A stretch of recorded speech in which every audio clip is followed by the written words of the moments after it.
So you were talking earlier about the juxtaposition between happiness and honor, even though I don't think they're mutually exclusive personally. But if there's a situation, let's say, where someone is truly in love with someone else and they love them for many years and decades, they have a whole history together, and then one of the people in this grouping start falling in love with someone else. So it's not that there's less love for the original partner.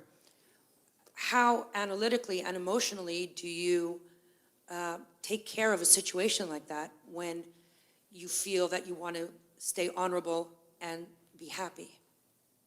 Okay, so the first thing I would say is the devil's always in the details, right? So one of the things that I'm not happy about with much modern moral theorizing is that it takes a story like that, and then tries to extract out a general moral principle. And often that's impossible because the particulars of the situation are very important. But having said that, all right, so let me think about that for a minute. I'm not sure that it's possible to be honorable in a situation like that, because I think that you've acted out the violation already. And having acted out the violation, to confess it might be the right thing to do, although perhaps not. Because it isn't obvious to me that if you betray someone, then you get to have the right to tell them about it. I know you're not. I understand that. Yeah, I understand.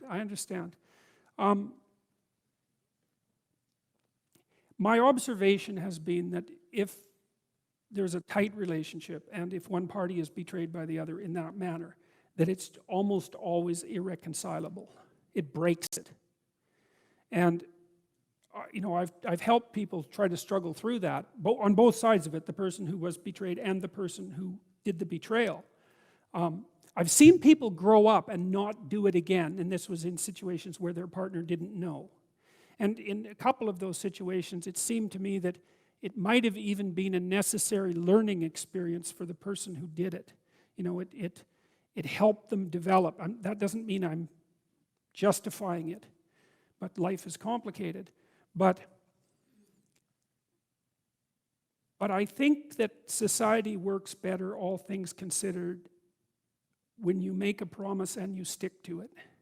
And one of the things I learned from reading Jung, which I really liked, was, he believed that, and he had his affairs too, so you might think about it as somewhat hypocritical, but I think that people can make mistakes without having what they think necessarily be wrong. He said that there are things in a marriage that you can't have unless you're all in. And I believe that.